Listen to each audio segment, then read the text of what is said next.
আমার নাম মানিক। আমি কলকাতা শহরের একটা পুরনো পাড়ার থাকি। এখন আমার বয়স 23 বছর, কিন্তু এই গল্পটা তখনকার, যখন আমি মাত্র 11 বছরে ছিলাম। আমাদের বাড়ির পেছনে আঙ্কেল আর তার স্ত্রী রিনা আন্টি থাকতেন। আঙ্কেল বয়সে অনেক বড় ছিলেন, কিন্তু আন্টি যেন কোনো সিনেমার নায়িকা।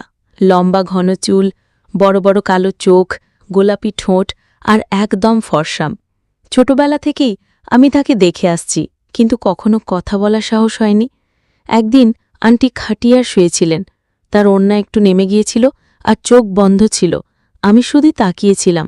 হঠাৎ তিনি চোখ খুললেন, সোজা আমার দিকে তাকালেন আর বললেন, মানিক, কি দেখছ? আমি তো একদম ঘাবড়ে গেলাম। তাড়াতাড়ি বললাম, কিছু না।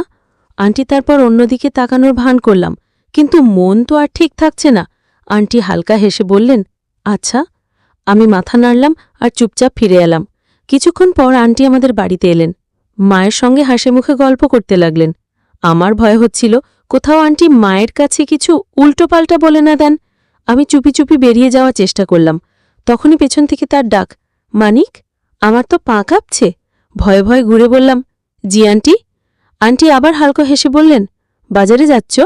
আমার জন্য কিছু জিনিস নিয়ে এসো। মাও মাঝখান থেকে বলে উঠলেন, হ্যাঁ, বাবা নিয়ে এসো। আমার আর কোনো উপায় ছিল না। মাথা নাড়লাম। আন্টি একটা কাগজে লেখা লিস্ট আর টাকা দিলেন। যাওয়ার সময় বললেন, জিনিস নিয়ে আমার বাড়িতেই চলে এসো। কথাটা আমার কেমন যেন লাগলো, তবু কিছু না বলে চলে গেলাম। বাজার থেকে জিনিস কিনে ফিরলাম। মা বললেন আন্টি তার বাড়ি চলে গেছে। ভাবলাম ঠিক আছে, দিয়েই আসি। তার বাড়ির দরজা হালকা খোলা ছিল। ভিতরে উঁকি দিয়ে ডাকলাম। আন্টির মিষ্টি গলায়, আয় মানিক, ভিতরে আয়। আমি গেলাম। তিনি আমার দিকে তাকিয়ে মুচকি হাসলেন, বললেন, বাহ, তুমি তো তাড়াতাড়ি চলে এলে। আমি জিনিস দিয়ে চলে যাচ্ছিলাম, তখন তিনি ডাকলেন, মানিক, একটা কথা জিজ্ঞেস করি। আমি বললাম, হ্যাঁ, জিজ্ঞেস করুন। তিনি মাথা নিচু করে হালকা হেসে বললেন, তোমার কোনো গার্লফ্রেন্ড আছে? আমি তড়িঘড়ি বললাম, না আন্টি। তার চোখে একটা অদ্ভুত চমক দেখলাম। আমি জিজ্ঞেস করলাম, কি হলো আন্টি? তিনি বললেন, এমনি জিজ্ঞেস করলাম। তারপর চুল ঠিক করে মুচকি হাসলেন। আমার মাথা ঘুরে গেল। এই প্রশ্ন, এই হাসি, কি চলছে? আমি আর কিছু না বলে সেখান থেকে প্রায় দৌড়ে বেরিয়ে এলাম। সেই রাতেও ঘুম হলো না। আন্টি কি মজা করছিলেন না অন্য কিছু? আমি এপাশ ওপাশ করছি। হঠাৎ ফোনে একটা মেসেজ এলো, অচেনা চেনা নম্বর। ঘুমিয়ে গেলে মানিক? আমার গায়ে কাঁটা দিল। এত রাতে কে? কাঁপা হাতে লিখলাম, কে? কয়েক সেকেন্ড কোনো উত্তর নেই।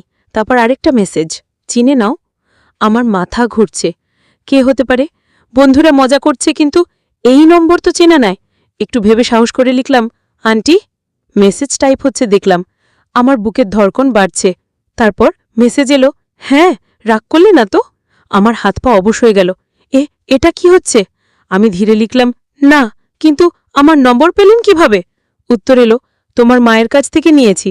বলেছি কোনোদিন তোমাকে জিনিস আনতে বলতে পারি, তাই নম্বর লাগবে। আমার মাথায় ঝড় উঠল। মা না ভেবেই নম্বর দিয়ে দিয়েছেন, কিন্তু আন্টি এটা কিসের জন্য ব্যবহার করছেন? আমি দ্বিধায় পড়লাম। তখন আরেকটা মেসেজ, শোনো, কাল সন্ধ্যায় ছাদে এসো, কথা আছে। আমার হাত পা ঠান্ডা। কি কথা? উত্তর লিখতে যাচ্ছি, তখন আরেকটা মেসেজ, ভয়ে পেও না, কিছু ভুল বলবো না, শুধু কথা বলতে চাই। আন্টি কি চান? সাহস করে লিখলাম, ঠিক আছে। আন্টির শেষ মেসেজ, ভালো, তাহলে কাল দেখা হবে মানিক। পরদিন সকালটা স্বাভাবিকভাবে কাটল, কিন্তু মনটা সারাদিন উস্কুরা করছে। সন্ধ্যার অপেক্ষা আর সঙ্গে একটা অদ্ভুত ভয়। সন্ধ্যা 7টার দিকে ছাদে গেলাম। হালকা ঠান্ডা হাওয়া বেছে চারদিকে চোখ বুলিয়ে দেখি আন্টি ছাদের এক কোণে দাঁড়িয়ে। আমাদের বাড়ির ছাদটা স্পষ্ট দেখা যাচ্ছে। আমি ধীরে বললাম, আন্টি। তিনি মুচকি হাসলেন, বললেন, ভেবেছিলে আমি মজা করছি? আমি থমকে গেলাম। কি বলছেন তিনি? কয়েক পা এগিয়ে এলেন। তার চুল হাওয়ায় উঠছে, চোখে একটা অন্য রকম ঝিলিক। হঠাৎ বললেন, কাউকে কখনো ভালোবেসেছ? আমার বুকটা ধক করে উঠল। এই কেমন প্রশ্ন? আমি একটু হেসে বললাম, না। আমার ভেতরে ঝড়ও উঠল। আন্টি কি আমার জন্য কিছু ভাবছেন? আমি সাহস করে বললাম, আপনি এসব কেন জিজ্ঞেস করছেন? তিনি একটু চুপ করে রইলেন। তারপর ধীরে বললেন, কখনো কখনো কারোর সঙ্গে কথা বলতে ভালো লাগে। যদি সে তোমাকে বোঝে, তাহলে আরও বেশি। আমি কিছু বলতে যাচ্ছিলাম, তিনি মাথা নেড়ে বললেন, কিছু সম্পর্ক বলা হয় না, আর কিছু কথা শুধু অনুভব করার জন্য, বলার জন্য নয়। তার এই কথা আমার মাথায় ঘুরতে লাগল। এটা কি বন্ধুত্বের কথা নাকি অন্য কিছু? তিনি একটা লম্বা নিঃশ্বাস ফেলে বললেন, যাও, মা খুঁজবে। আমি মাথা নাড়লাম আর ফিরে এলাম। কিন্তু ভিতরে একটা হলচল শুরু হয়ে গেছে। যা হচ্ছে তা কি শেষ হবে নাকি চলবে? সেই রাতে আবার বেছে নি। আন্টির কথাগুলো মাথায় ঘুরছে। কিছু সম্পর্ক বলা হয় না। আমি কি বেশি ভাবছি, নাকি আন্টি সত্যি কিছু বলতে চান যা সরাসরি বলতে পারছেন না? পরদিন সকালেও মনটা উদাস। দুপুর পর্যন্ত আন্টিকে দেখলাম না। সন্ধ্যায় আমি বাড়ির বাইরে দাঁড়িয়ে হঠাৎ পিছন থেকে ডাক, সঞ্জু। ঘুরে দেখি আন্টি মুচকি হাসছেন। বললেন, বাজারে যাচ্ছ? আমি বললাম, হ্যাঁ, কিছু জিনিস আনতে হবে। তিনি পার্স থেকে ৩০০ টাকার নোট বের করে দিলেন। বললেন, আমার জন্য জিনিস নিয়ে এসো। আমি চুপচাপ নোট নিলাম, কিন্তু এবার তিনি যাবার সময় ধীরে বললেন, শুধু জিনিস নিও না, সন্ধ্যায় ছাদে এসো, কথা আছে। আমার বেচেনি আলো বেড়ে গেল। তাড়াতাড়ি বাজার থেকে জিনিস নিয়ে তার বাড়ি দিয়ে এলাম। মা ভাবলেন আমি শুধু জিনিস দিয়ে এসেছি। সুযোগ পেয়েই ছাদে গেলাম। আন্টি আগে থেকেই দাঁড়িয়ে বললেন, ভালো করলে এসেছ। আমি ধীরে বললাম, কি কথা ছিল আন্টি? তিনি রেলিংয়ে হাত রেখে বললেন, কখনো মনে হয়েছে কেউ তোমাকে বোঝে কিছু না বলেও? আমি বুঝতে পারলাম না কি উত্তর দেব। তিনি বলে চললেন, তার সঙ্গে কথা বলতে ভালো লাগে। আমার বুকের ধড়কন বেড়ে গেল। এটা কি বলছেন? আমি কিছু বলার আগেই তিনি বললেন, ভয় পেও না, আমি তোমাকে ভুল পথে নিয়ে যাচ্ছি না। আমি মাথা নাড়লাম।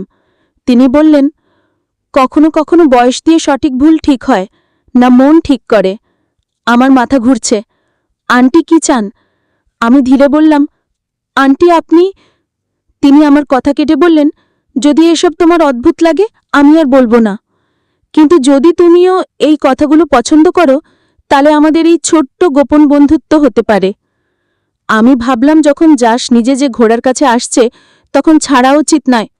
সেই রাতে আমি নিজে থেকে আন্টিকে মেসেজ করলাম, আন্টি আমিও আপনাকে পছন্দ করি, সঙ্গে একটা হার্ট ইমোজি। আন্টি ওপাশ থেকে হার্ট ইমোজি পাঠালেন। আমি লিখলাম, আন্টি এবার ইমোজির হার্ট নে, আসল হার্ট চাই। তিনি বললেন, কাল দুপুর ১টায় বাড়িতে চলে এসো। পরদিন আন্টির বাড়ি গেলাম। আঙ্কেল বাড়িতে ছিলেন না। আন্টি তার ঘরে ছিলেন। আমি পৌঁছাতেই তিনি আমাকে জড়িয়ে ধরলেন। আমরা দুজনে অনেক গল্প করলাম, হাসলাম আর ক্লান্ত হয়ে ঘুমিয়ে পড়লাম। বিকেল ৫টায় আমি বাড়ি ফিরলাম। তো বন্ধুরা, এটা ছিল আমাদের আজকের ছোট্ট গল্প। গল্পটা কেমন লাগলো কমেন্ট করে জানিও। যদি পছন্দ হয় লাইক করো, বন্ধুদের সঙ্গে শেয়ার করো। এরকম আরও মজার গল্পের জন্য আমাদের চ্যানেল সাবস্ক্রাইব করো আর বেল আইকনটা টিপতে ভুলো না।